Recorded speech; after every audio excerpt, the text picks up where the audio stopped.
Bismillahirrahmanirrahim. Assalamualaikum warahmatullahi wabarakatuh. Alhamdulillah wassalatu wassalamu ala Rasulillah. Rabbi shrah li sadri wa yassir li amri wahlul 'uqdatam min lisani yafqahu qawli. Rabbana zidna ilma. Teman-teman, lagi-lagi saya masih di Gaza. Alhamdulillah gagal lagi untuk evakuasi karena ya hari ini nama saya belum muncul di list. Dan kita tetap menerima semuanya dengan lapang dada. Pasti ini yang terbaik dari Allah Subhanahu wa Ta'ala. Jadi teman-teman, hari ini banyak yang kirim pesan ke saya, banyak yang mention saya juga untuk ikut merespon konten terbaru Om Deddy Corbuzier yang mengundang Ustadz Rozi, ya Buya Rozi dalam podcastnya.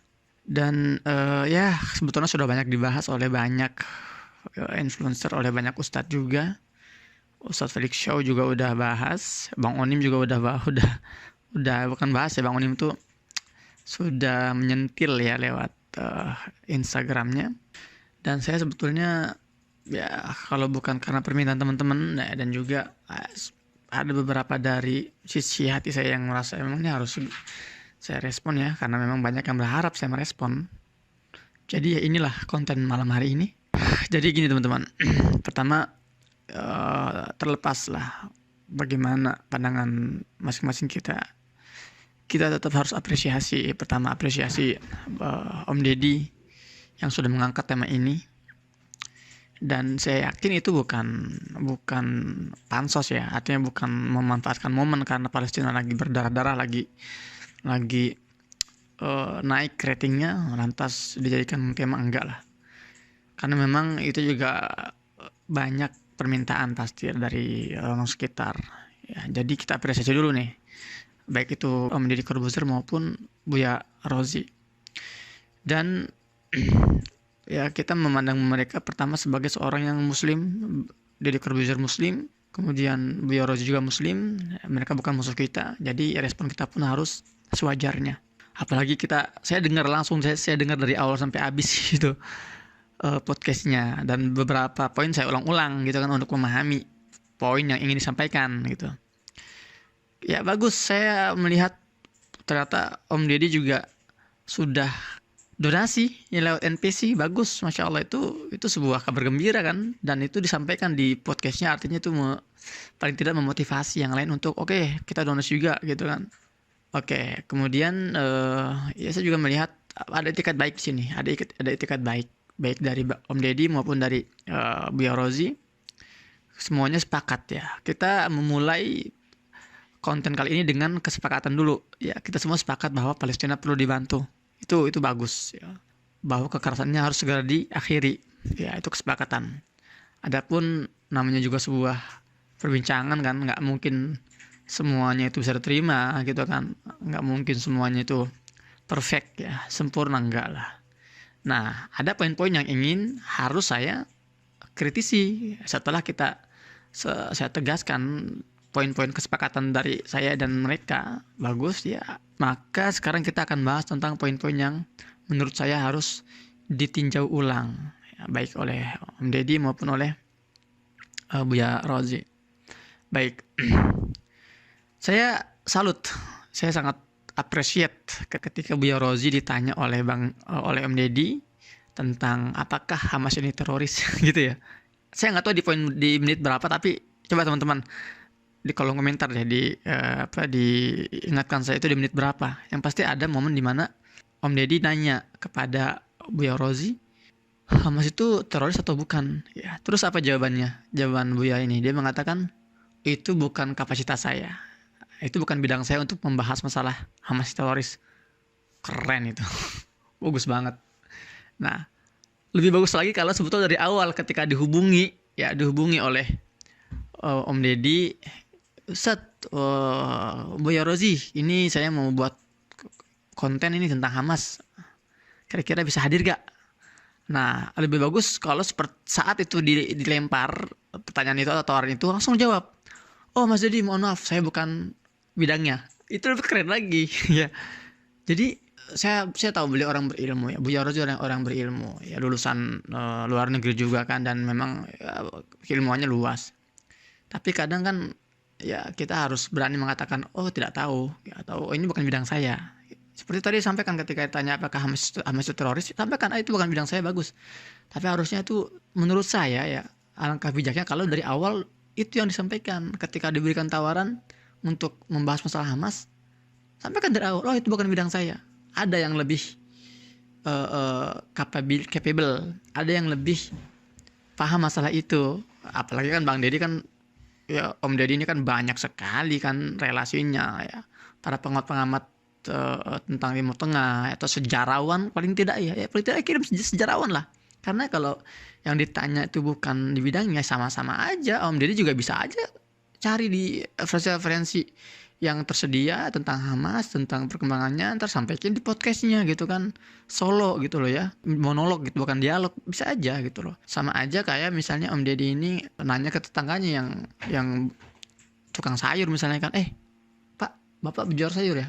Oh iya Pak, datang ke podcast saya untuk bahas masalah Hamas. Nah kan, itu bukan bidangnya, tukang sayur itu. Ya, kalau bahas masalah kol atau timun, mungkin tukang sayur mantap itu gitu kan. Nah, jadi ketika pembahasan ini dibahas oleh orang yang bukan bidangnya, akan banyak blunder. Ya, terutama ya Buya Rozi ya, mohon maaf ini ya. Kan Buya Rozi pernah dalam video yang pernah saya respon juga ya. Buya Rozi kan sempat mengatakan bahwa gerakan hak ini membolehkan membunuh orang yang tidak seideologi dengan mereka. Itu kan, itu ada jejak digitalnya. Dan saya sudah tonton video fullnya dan saya sudah komentari juga. Harusnya alangkah bijaknya Buya Rozi ini klarifikasi dulu masalah itu. Jangan membuka statement-statement lain. Ya, sebelum itu di-clearkan dulu ketika mengatakan bahwa oh gerakan hak ini memperbolehkan membunuh siapapun yang berselisih ideologi dengannya. Itu di-clearkan dulu. Ya, kalau emang benar sampaikan buktinya. Kalau memang ternyata nggak benar, minta maaf, sederhana aja. Oh, saya minta maaf, itu ternyata saya salah informasi dan sebagainya. Itu biar bijak, itu biar warga juga, masyarakat juga teredukasi. Kalau saya punya buktinya, kalau misalnya mereka tuh nggak seperti itu. Karena di Gaza ini ada ratusan ribu warga yang bukan dari hak, tapi mereka nggak dibunuhi. Ya, orang-orang Fatah di Gaza ini hidup normal, biasa sholat di masjid yang sama, kuliah di kampus yang sama, nggak ada yang sampai dibunuh-bunuhi seperti itu, nggak. Itu dulu satu poin, sebaiknya itu diklarifikasi dulu ya, kebenarannya atau tidaknya. Karena kalau itu ternyata hoax, tidak benar dan sudah terlanjur keluar dari lisan ya ustadz dan itu sudah tersebar sana sini, itu hati-hati, itu namanya dosa jariah, itu menggelinding seperti bola salju. Dan antum lebih paham lah, saya nggak perlu ingatkan masalah itu, antum lebih paham masalah ini ya kan.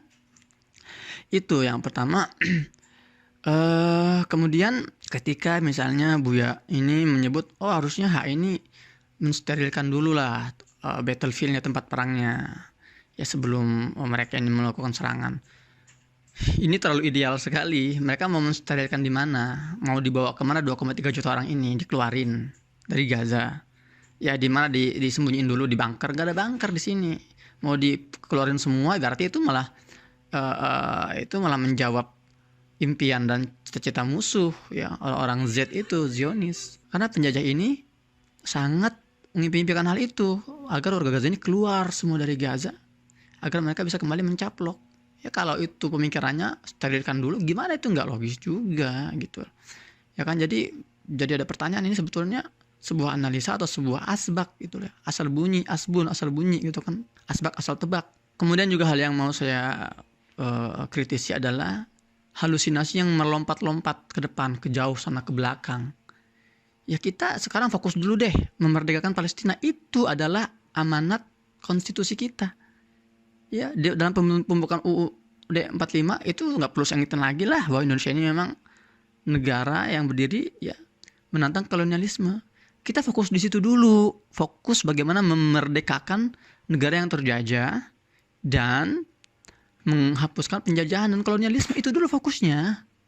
Adapun ntar setelahnya bakal ada konflik internal antara dua gerakan internal Palestina, itu mah gak usah dibahas sekarang.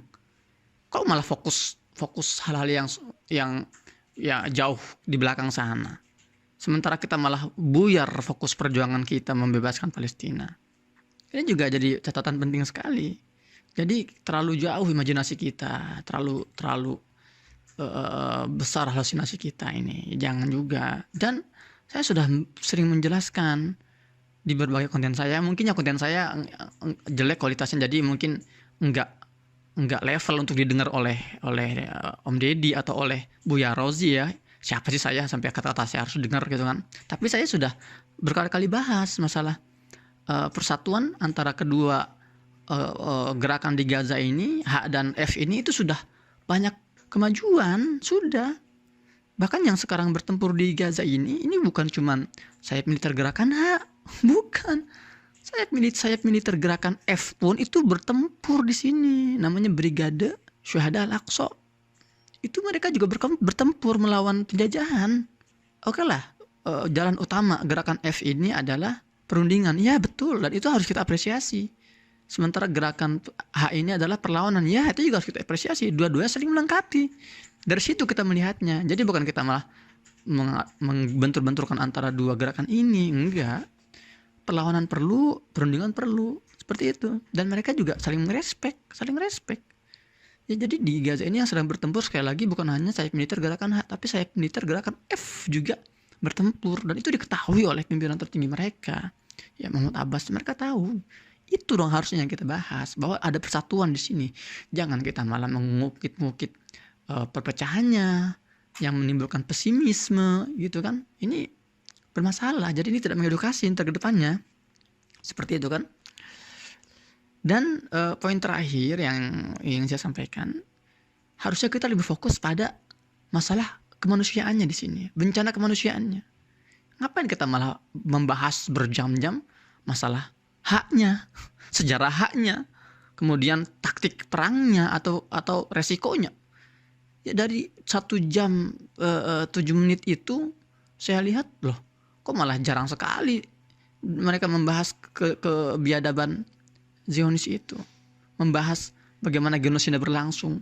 Sudah 5.000 anak-anak dibunuh, 10.000 sudah meninggal dunia, 25.000 sudah terluka parah, 30.000 ton TNT ya, bom itu sudah dijatuhkan oleh penjajah itu ke Gaza. 30.000 ton itu artinya apa? Sudah melebihi 2 kali lipat lebih ya bom atom yang dijatuhkan di Hiroshima dan Nagasaki. Ya, bom atom yang jatuh di Hiroshima itu cuma 12.000 ton. Yang sudah ke Gaza hari ini 30.000 ton, dan itu masih terus berlangsung sampai detik ini. Itu kan juga perlu pembahasan, itu perlu